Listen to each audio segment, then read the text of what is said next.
बानी पीटीआई नैब तरमीम की रोशनी में रियायत मांगने लगी है। 190 मिलियन पाउंड रेफरेंस पे बरियत की दरख्वास्त दायर कर मौके में इख्तियार किया गया कि नैब तरमीम की रूह से ये केस बनता ही नहीं। बरियत की दरख्वास्त पर समाअत 10 सितंबर तक मुलतवी।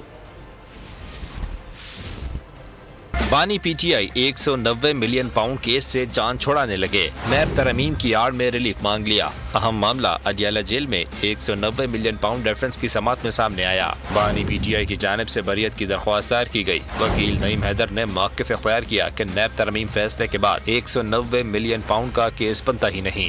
नैब तरमीम में काबीना के तमाम फैसलों को तहफ़्फ़ुज़ हासिल है। सवाल किया कि क्या ये केस एहतसाब अदालत के दायरे इख्तियार में आता है। नैब प्रोसिक्यूटर ने कहा कि इस दायरे इख्तियार में आता है तो बरियत की दरख्वास्त सुनी जा सकती है। बानी पीटीआई के वकील ने वाज़ेह किया कि अदालत का दायरा इख्तियार चैलेंज नहीं किया। दायरा इख्तियार तय करना अदालती सवाबदीद है। 1.5 घंटे के वक्फे के बाद अदालत ने बरियत की दरख्वास्त पर समाअत 10 सितंबर तक मुलतवी कर दी। सब्सक्राइब करें और बेल दबाएं ताकि कोई खबर रह न जाए।